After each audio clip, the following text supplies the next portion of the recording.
Dice, son dos mujeres diferentes, pero muy fuertes. ¿Qué les mueve interiormente? ¿O tienen alguna pregunta de estas dos mujeres? Sí. Bueno, de entrada yo me quiero conocer para real, porque es una invención para decir, ¿no? Entonces, obviamente, en las novelas, en el género literario, pues construyes al personaje y le quitas el nombre lo que quieres. En cambio, una persona real, pues es real y sus hechos fueron reales. Entonces, por ese lado es que sí, aparte, pues creo que sí, me quedo, deberíamos ayudarnos con esa valentía y darnos justamente esta tendencia que nos han creado a lo largo de siglos, ¿no? De años. Ahorita por ejemplo que decías de todo, ¿no? Hacemos digo, no lo digo de manera de presunción, sino más de manera de que sí se puede. Estaba yo haciendo hace poco un análisis de mis años y de mis crisis, pero al mismo tiempo mis años más productivos han sido justamente cuando me separé. Entonces es cuando es en el lugar de deprimir, mirar, o sea que sí se vale, ¿no? No llorar y llorar, no, pues, pero no se más allá y vamos, de verdad. Hice muchas cosas que jamás en la vida pensé o me pasó por aquí que las podría hacer y las hice. Y bueno, de ahí me levanté mucho porque pues, aprendí a ser activista, social, sino que hago cosas para la comunidad. Entonces no solamente aprendí a usar una televisión para mí, para mis hijas, sino a mucha gente que ni siquiera eso me quedo como si fuera en la comunidad. Bien, hago una matización. Con esto no estoy diciendo que tener pareja es malo, ¿verdad? Pero van a decir, ay, no, ya hay que divorciarme con nosotros. No, tampoco, no es eso. Sino, ahora el reto es cómo aprendo yo a mantener relaciones sanas con mi pareja, de no dependencia, ecualitaria, exacto, de respeto, de autonomía, de libertad, que finalmente ese es hacia donde vamos, que podamos mantener relaciones ecualitarias no solamente con la pareja, sino con los hijos, con los nietos, con las nueras, con la gente en general, ¿no? Y que aprendamos a no dejarnos someter por nuestras propias dependencias como mujeres, porque nos enseñaron desde niñas a ser dependientes. Cuida a tu hermanita, ¿no? Digo, yo fui hija única entre dos varones y lo viví. Hasta los 15 años de edad, mis hermanos me cuidaban, porque yo pues, no sabía cuidarme, que era la mentalidad, ¿no? Que te cuiden tus hermanos. Hasta que un día me harté y le dije a mi mamá, oye, ¿y qué yo no sé cuidar? ¿O qué? No, pues sí. Entonces, ¿por qué tienes que mandarme estos dos? Yo me sé cuidar a mí misma. No me tiene que cuidar mi hermano, porque es mi varón. Mis pobres hermanos estaban hasta el gorro de cuidarme, por supuesto. Yo veo que eran... Aquí no me voy a decir. Esta novela, ¿quién la escribió?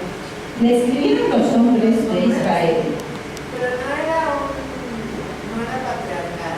Claro, es una novela patriarcal, es una novela machista, que escriben los hombres para las mujeres, y la escriben porque ven que a las mujeres de su pueblo, que están débiles, que no toman la iniciativa, ya se quedaron sin hombres. Entonces, aquí hay una crisis de identidad para el pueblo. Miren, ¿dónde está la crisis? Y ahí está la trama. Los hombres enseñaron a las mujeres de Israel a ser dependientes. Las enseñaron a ser sometidas. Las enseñaron que no valían, las enseñaron a hacer unas, disculpen la palabra, unas inútiles. Cuando viene la guerra y se llevan a los hombres al exilio, les cae el peso de la historia. Todo lo que les habían enseñado a las mujeres ahora impide que puedan defender la tierra. Ahora impide que estas mujeres salgan adelante. Porque ellos mismos les enseñaron a ser así. Y se les revierte a ellos. Y entonces elaboran una novela de valentía para las mujeres y los hombres, porque ven que lo que le enseñaron a las mujeres no fue lo correcto. Y eso es lo que hay que respetar. O sea, sí es una novela machista, por supuesto, porque dice que Judith es una malvada, o sea, si lo vemos por el lado patriarcal, es una mujer malvada, violenta, seductora, engañosa, que al pobre hombre le emborracha, ¿no? Sí, es Esto es una novela machista, pero ¿por qué la escriben? La escriben porque el propio machismo de ellos se les remitió. Cuando los llevaron exiliados, dejaron a las mujeres totalmente indefensas, abnegadas, sometidas, no sabían qué hacer y no podían defender la tierra. Si les hubieran enseñado otra cosa, las mujeres hubieran defendido la tierra y por supuesto que los babilonios no entran a la tierra prometida, pero pierden la tierra. Y esa es la lección para el machismo de los judíos. No le enseñes a tu mujer a ser sometida, no le enseñes a tu mujer a ser dependiente, no le enseñes a tus mujeres a ser agachadas, no le enseñes a tus mujeres a ser débiles, porque ahí no va la cosa. Y entonces elaboran esa novela, aunque es machista, pero la elaboran para levantar el ánimo a las mujeres y decirles, oigan, pues sí, pero ustedes nos enseñaron a hacer así, ahora el mensaje no se ha ido, ¿verdad? Sí, pues efectivamente yo veo, ¿verdad?, que la mujer fue destacada en todos los niveles, tanto en lo religioso como en lo político. Entonces aquí, con esta narración, cómo la mujer puede llegar a ser autosuficiente, pero aún así, en educación, levantar su autoestima. Exacto, y usted va a tocar un punto muy importante. Judith era de un nivel educativo alto. Dice que era una mujer educada. No era una mujer que no tuviera formación. Y eso es lo que le permite que se levante. ¿Qué les enseña a los judíos el hecho de que hayan mantenido a sus mujeres sometidas? Que no les enseñaban la Torá, no les enseñaban la ley, no les enseñaban a leer ni a escribir. Y a partir de aquí, los mismos hombres caen a la cuenta que su propia educación ha ido contra sus propios hijos y contra ellos. ¿Ellas no existieron a partir de esto? Claro, siempre hubo mujeres que resistieron. Todas las mujeres que hemos venido viendo en los sábados que nos reunimos, ninguna era una suavecita, inocente, decadita. Todas son mujeres de resistencia. Y mujeres que protestaron, y decidieron y cambiaron la historia y cambiaron las leyes. ¿Se acuerdan de la primogenitura? Cambia la tradición y da las razones por las cuales cambia la tradición. O sea, sí las mujeres protestaron y se resistieron. Por eso ponen esta novela, porque en el fondo lo que hay que leer en la novela es que esta educación que le habían dado los hombres a las mujeres se les revirtió a ellos mismos. Como no habían enseñado a las mujeres a ser libres, a ser independientes y a ser autónomas, no pudieron defender la tierra y la perdieron. Porque los babilonios no iban por las mujeres, no les interesaban. Los babilonios tenían mujeres más bonitas. Sí, de verdad. en la historia, las babilonias son unas mujeres preciosas y además son amazonas. Son mujeres que montan a caballo, van a las guerras, son fuertes, mientras que las judías estaban en su casa, en su tienda, haciendo el pan, la levadura, ¿verdad? Cuidando los borregos. Y las babilonias no eran así. Entonces, quienes escriben el libro de Judí se cree que fueron a Babilonia, fueron exiliados en Babilonia, vieron cómo los babilonios formaban a sus mujeres y entonces dijeron, vamos a escribir un librito que nos ayude a estas, ¿no? Porque ya ven que nosotros no entendemos como les estamos enseñando para las nuestras. Porque gracias a las babilonias, por ejemplo, Babilonia no cae ante Alejandro Magno en el siglo IV a.C., gracias a las amazonas, que le devolvían una buena parte del ejército de Carlomagno. Y entonces, estos van exiliados a Babilonia, ven cómo educan a las mujeres de Babilonia, para que educar a las mujeres nuestras, porque estos no perdieron la guerra gracias a que sus mujeres también tomaron las armas. Y sus mujeres también se defendieron, eran mujeres cultas. Las judías no eran mujeres cultas. Después no van a ser, a partir de este periodo. ¿Por qué los hombres tenían que enseñarles a las mujeres? Porque eran los que gobernaban. Yo no estoy de acuerdo con el criterio de tienen que enseñarles, ¿no? Pero eran los gobernantes, eran los maestros de la ley y los sacerdotes, y eran los asignados a enseñar a las mujeres. Digo, hoy la historia ha cambiado, no, los hombres no nos tienen que enseñar, nosotras ahorita podemos aprender. Exacto, eso es muy bueno, ¿no? Este punto de vista. Pero en aquel tiempo ellos eran los asignados a enseñar a las mujeres, a instruir a las mujeres, los rabinos, los maestros de la ley y los escribas. Y Jesús le enseña a las mujeres. Y las mujeres le enseñan a Y él. las mujeres le enseñan a Jesús. Y lo confrontan, ¿eh? Y le dan muchas lecciones. Empezando por María. Haga lo que él dice. Pero yo qué voy a hacer, pues a ver qué hace. María lo confronta, le enseña. Y los estudiosos dicen que María es la transmisora de la Torá en Jesús. Jesús aprende la Torá no por José, sino por María. La Torá, la ley judía. La Torá la aprende por María. Y la que lo va a buscar cuando se pierde y habla con los rabinos y los maestros de la ley y llevar un comino que está ante los maestros de la ley y les dice, ¿por qué nos has hecho esto? María. Nadie nos dice que María tenía prohibido, no lo dice el texto, pero María no podía entrar a donde estaban los maestros de la ley enseñándole a Jesús. Y ella infringe el espacio, entra y le reclama a San Marcos, oye, ¿qué te pasa? Pero ella no debía haber entrado así, estaba violando la ley y el espacio.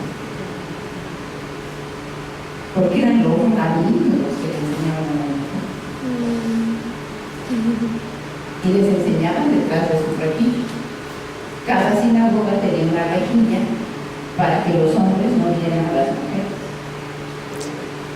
¿Por qué no las tenían que ver? Porque eran seductoras, ¿no?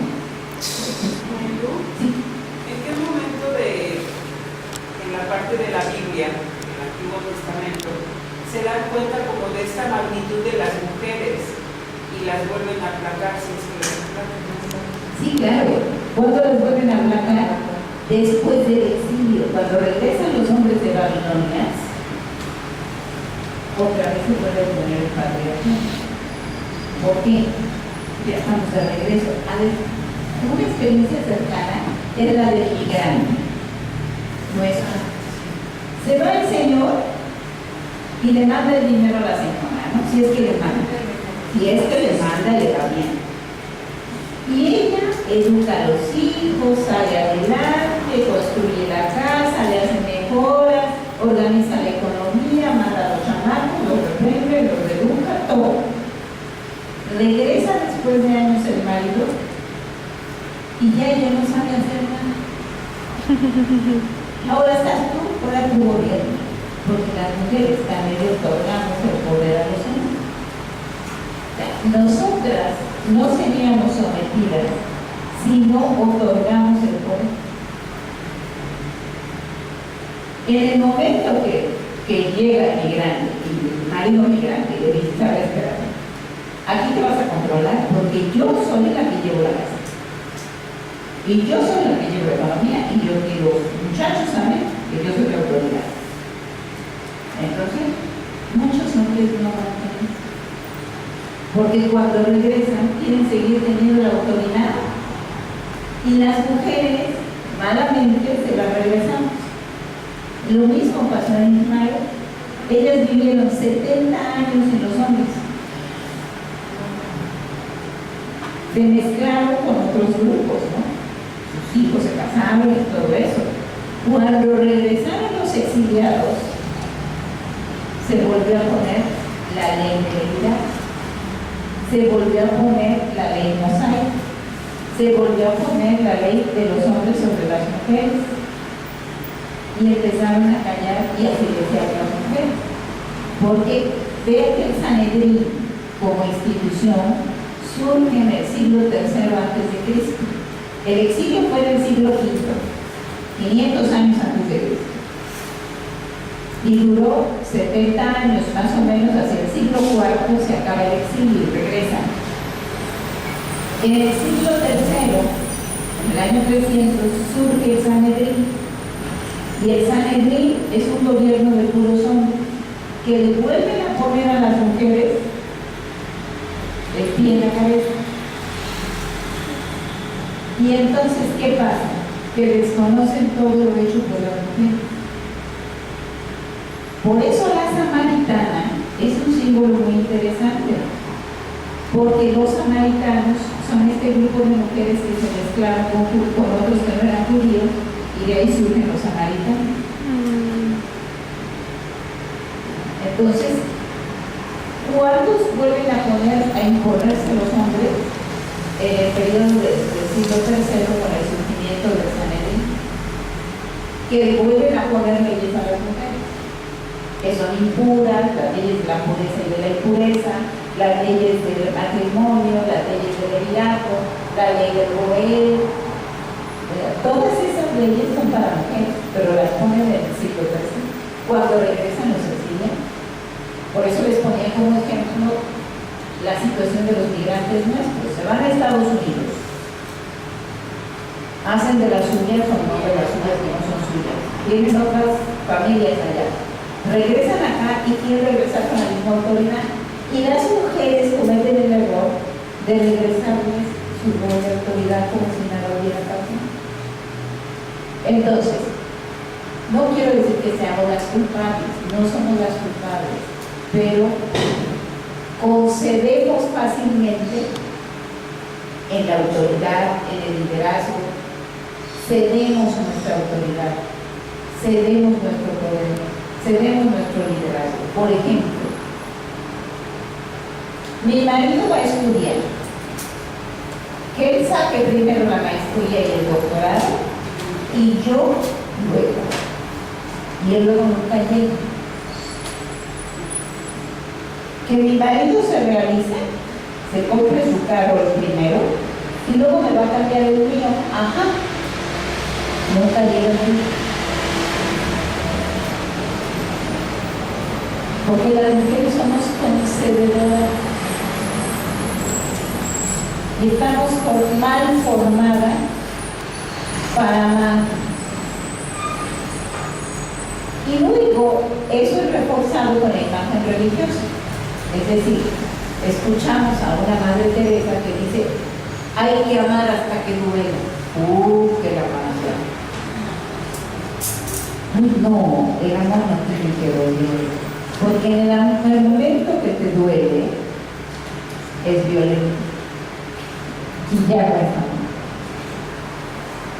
El amor no nos tiene que doler ni físicamente, ni emocionalmente, ni económicamente, ni nada. En el momento que nos duele, es violencia. Pero la Madre Teresa de Calcuta tenía una frase célebre, la tiene. Dice que hay que ayudar a nuestros semejantes hasta que duela, pero no sé en qué término lo vamos a interpretar. No, pues era la Madre Teresa, pero la Madre Teresa era machista. Y si no hay que preguntarle a sus monjas, pero ya. Porque una cosa es lo que veían de la Madre Teresa y otra cosa es lo que ya vivieron las monjas. ¿Qué cambió la Madre Teresa? Nada. Nada. Nunca cuestionó a los políticos. Eso era un lavado, pero que me perdone la Madre Teresa, pero era un lavado de dinero. Porque iba el político le daba su dinero para el pobre y ella se lo ponía ahí al pobre y ya, pero al político no le cambiaba nada. ¿A rico qué le cambió? Según se sabe, que bueno, le pasó la información, le pasaba la información sandinista a Ronald Reagan, presidente de Estados Unidos, según. Pues yo no sé los datos, pero yo siempre me cuestioné ese modelo de santidad. Bueno, ya les voy a decir una cosa que no debía decirse, pero se la voy a decir. Por supuesto, se la voy a decir. Por honestidad. La santidad de la Iglesia es una cuestión política y es una cuestión económica. Acabo de ir a Nicaragua hace 2 meses y estuve con en la Semana Santa, precisamente la Semana de Paso, y estuve con una religiosa dando un curso. Y entre eso, ellos estaban discutiendo si canonizaban o no canonizaban a su fundador. Y se levantó una hermana de 80 y tantos años y dijo, no la canoniza. Y ya, todos acordaron no canonizar. Pero a la salida de la reunión, me platicaron mucho. Decidimos que no se va a canonizar a la fundadora. Y es una mujer. ¿Por qué? La hermana nos convenció. Le preguntó a la que promueve las causas de canonización en cuánto sale la canonización. Y dijo 1 millón de euros. Sea santa o no sea santa, si tienes 1 millón de euros, te canoniza. Digo, vamos a hablar en planas. Si eres santa o no eres santa, tienes 1 millón de euros que canoniza. Pues ya todos estamos perdidos, ¿verdad? Somos, como dicen los filósofos, santos en potencia. ¿Verdad?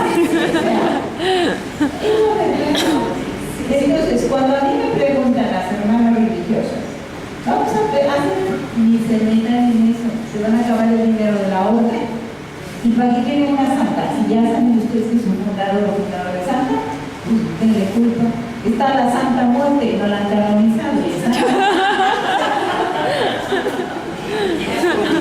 Y tiene su buen dinero, que podría pagar la canonización. Los santos los hacemos el pueblo, no la jerarquía. Entonces, ¿quién pagó? Le decíamos los profesores, ¿quién pagó la canonización de Juan Pablo II? Los polacos. 1 millón de euros les costó. La derecha de la Iglesia. ¿Quién canoniza a quién? De esa institución, ¿cómo se sostiene el Estado Vaticano? Se lo llevaron de lo canonizaron también Piñera, era ya santo. Juan Diego, ¿quién pagó la canonización de Juan Diego? La Basílica de Guadalupe. Vaya, seamos honestos, ¿no? Entonces la Madre Teresa, muy santa, lo tiene que, yo no sé, pero es 1 millón de euros. Eso cuesta las canonizaciones. Y no solo es económica, yo creo, la canonización. En el ejemplo de Juan Diego, pues también fue política, porque lo canonizaron en el 94 cuando había una rebelión indígena. Exacto. Tiene que ver con eso. Tenían que... Es político el asunto.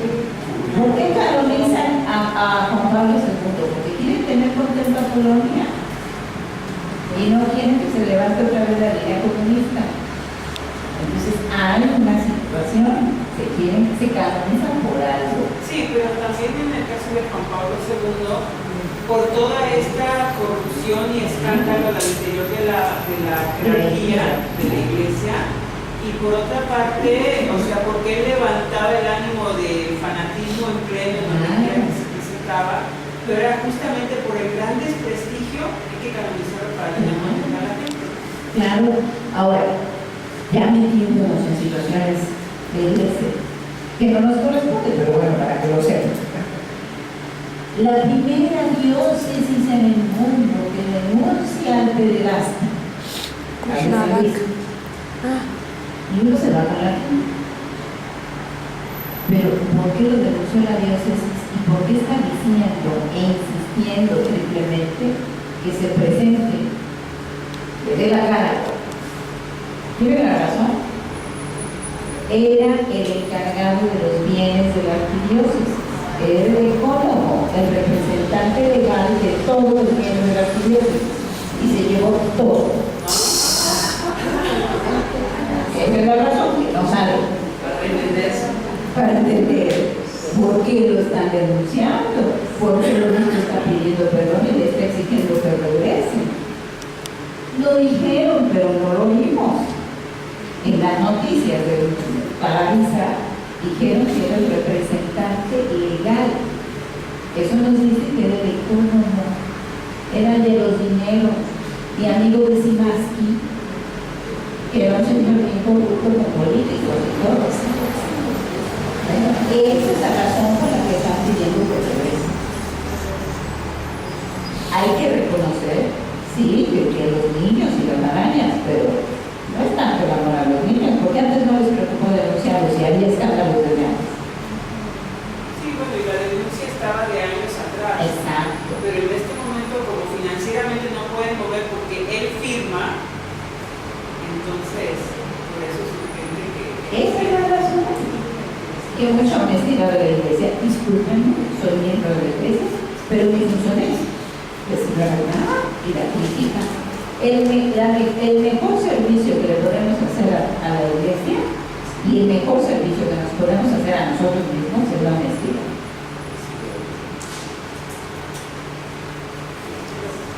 Sí, pero yo lo que es que conocer la vida de estas mujeres del Antiguo Testamento con sus circunstancias, su contexto, ahorita nosotros que nos toca aquí, porque por lo que vemos es que definitivamente pues no nos organizamos, no luchamos y nos dejamos llevar por todo lo que nos influye y es mucho más fácil vivir así que luchar y que comprometernos. Entonces pues lo que yo pienso que nos toca es más irnos uniendo y organizando y no aceptar eso que nos plantean.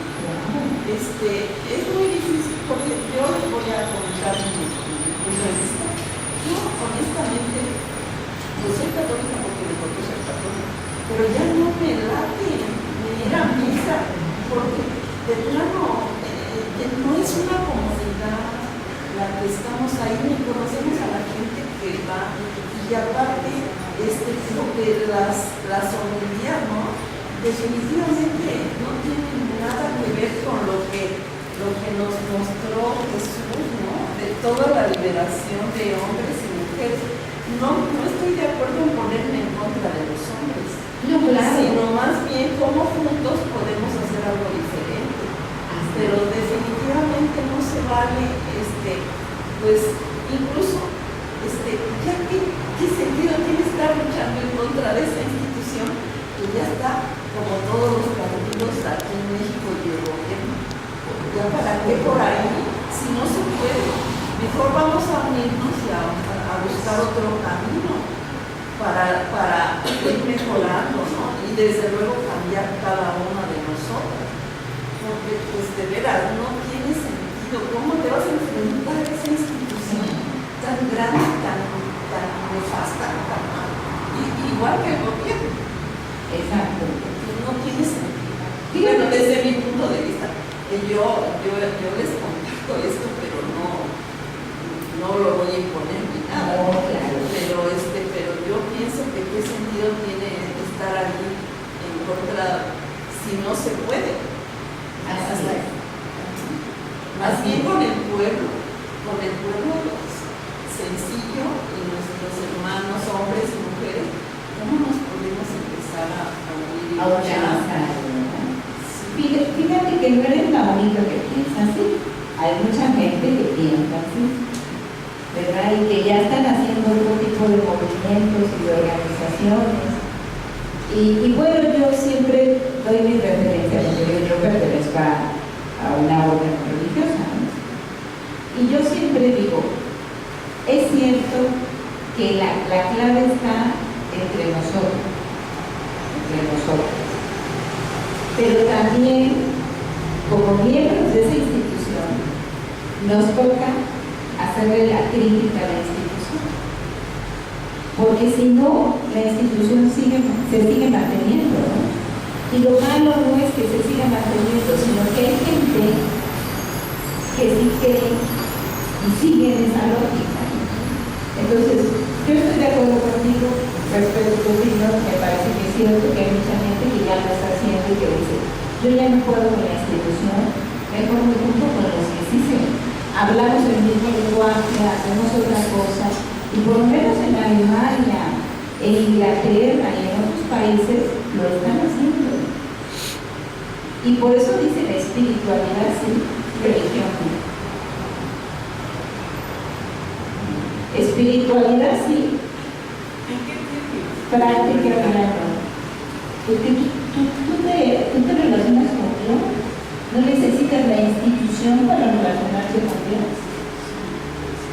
Es una mediación, pero no la única. Del Papa Francisco, ¿qué opina? Bueno, él mismo llega a decir en la Lumen Gaudium, que no me acuerdo cómo se llama, la encíclica, la exhortación apostólica que él saca, llega a decir, me parece que es el número 107, 108, que ya no nos toca hablar del Papa, ni de la Iglesia, ni de la institución, nos toca hablar de Jesús. Es que justamente lo que dice la hermana, compañera, yo estoy totalmente de acuerdo con ella, ¿no?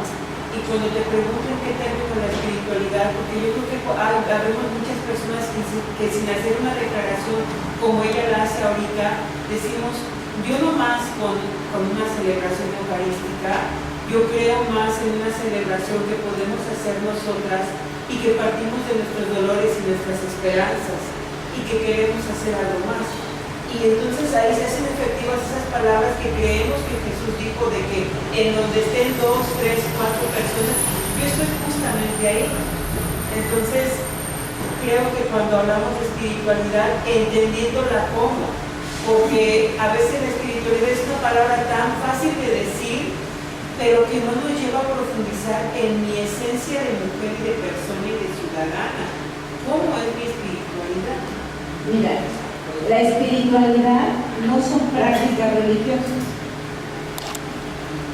No son prácticas religiosas. No lo podemos reducir a prácticas religiosas. Y esto desde la Edad Media ya se decía, ¿no?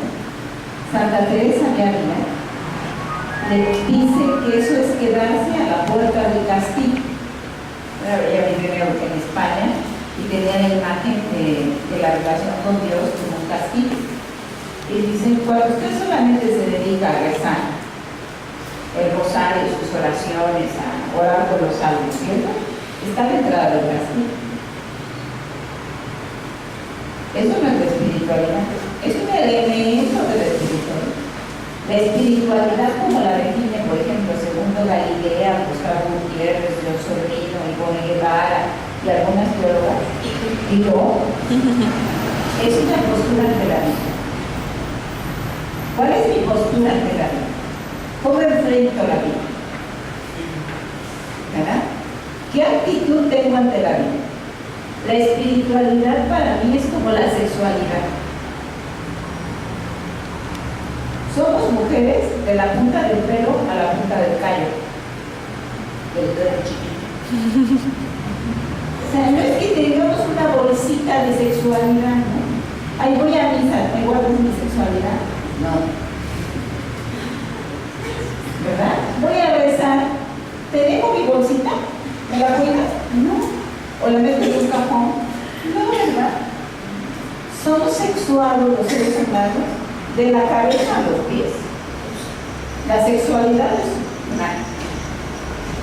una actitud. La espiritualidad es como la sexualidad. Es una postura, ¿verdad?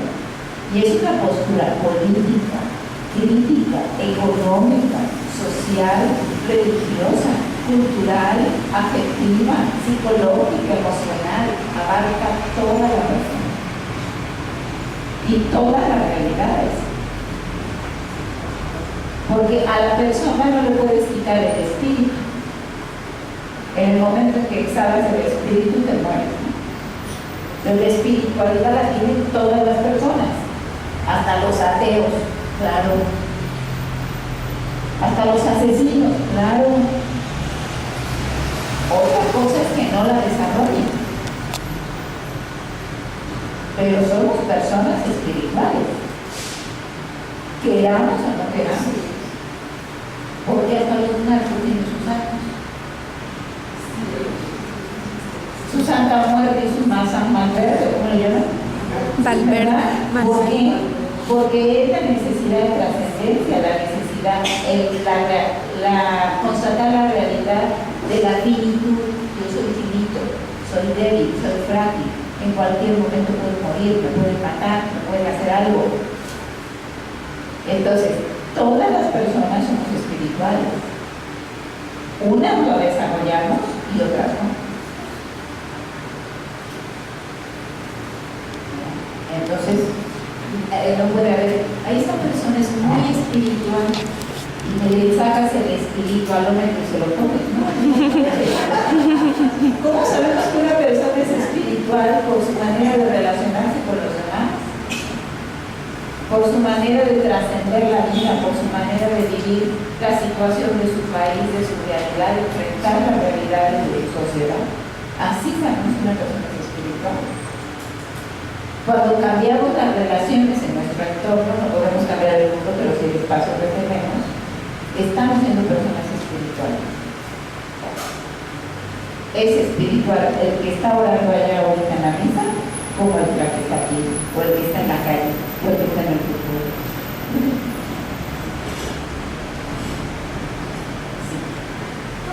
¿Cómo dijiste de la finitud? De los santos y la finitud. De la finitud de los santos. No, de la vida. De la vida. Nosotros tenemos un sentido de finitud. Nos vamos a acabar, nos vamos a morir. Y ese caer a la cuenta de que nos vamos a morir nos hace trascender. Es decir, dejar algo en la historia. Dejar algo para el otro. Para que no me olviden, como dice la canción. ¿Verdad? Para que yo no pase intrascendentemente por la historia. Se murió Chonita. Ay, ¿quién era Chonita de tu hijo? Hay que dejar muy bien después. Se murió el azul, según esta semana, ¿no? Este líder de allá de los cárteles. Entonces, él también dejó huella mala y dejó historia. Es parte de la historia. Claro. Cuando yo fui a Nicaragua, me decían los nicaragüenses al regreso. Me decían, ya agarraron al Chapo. Ay, ¿qué pasó? Lo agarró al Chapo porque nosotros tenemos 3 años.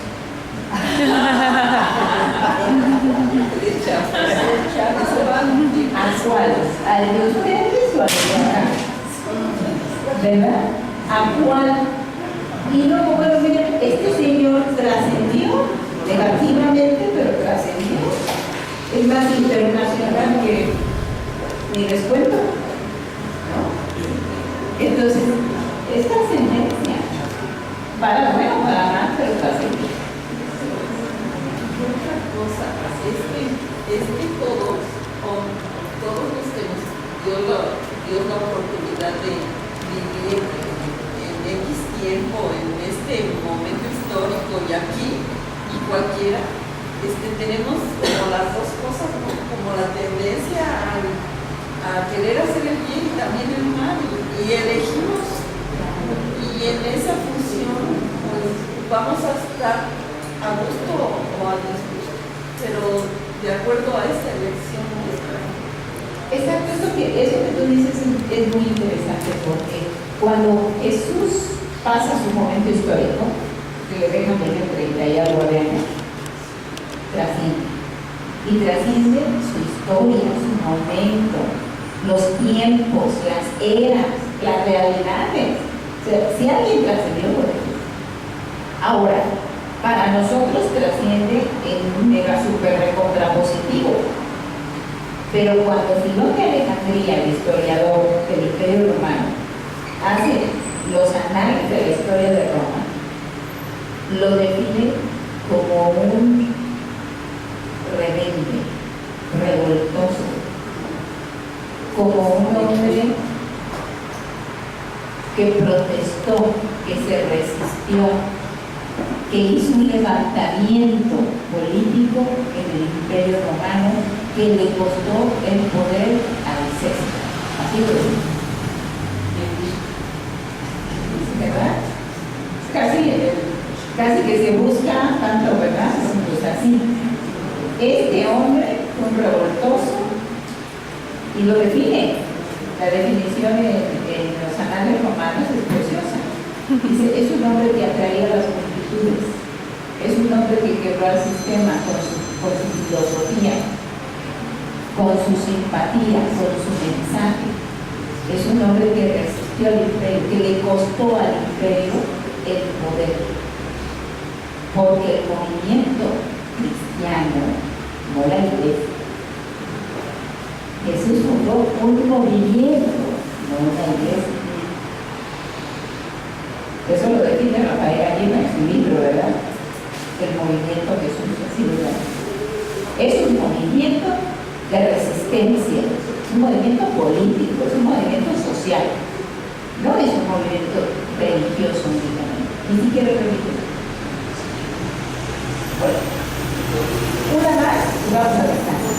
Bueno, y nada más ahí quisiera agregarle unas poquito Nietzsche, también dice que Jesús murió por sus propios pecados, no por los nuestros. Pero bueno, ahora la iglesia nos hace creer por nuestros pecados. Los pecados de ¿para quién? ¿Según quién? ¿Qué es el pecado? Ahora, en ese sentido, es decir, murió por haber pecado, es decir, por haberse revelado. Pero eso no es pecado. No. Revelarse no es pecado. Bueno, dicho así como que No, hay que aclararlo porque, miren, ¿qué es el pecado? ¿Qué es el pecado?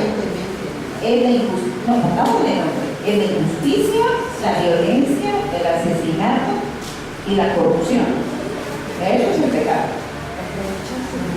Aprovecharse del huérfano, del pobre, de la viuda, explotación, con justicia, eso es injusticia.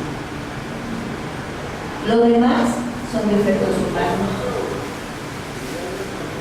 Y si Jesús fue 100% humano, 100% divino, la realidad es humana, pero no pecado. Porque no mató, no fue corrupto, no fue violento en el sentido amplio de la palabra. Entonces, lo que tuvo fueron limitaciones. Ahora, la iglesia institución o la religión oficial nos enseña que la rebeldía es pecado. Y ahí está la trampa. La rebeldía no es pecado. De rebelde será el reino de los cielos. Eso lo dice la bienaventuranza. De los rebeldes será el reino de los cielos. De los no sumisos será el reino de los cielos. De los no, diríamos hoy en nuestras palabras, agachones será el reino de los cielos. No de los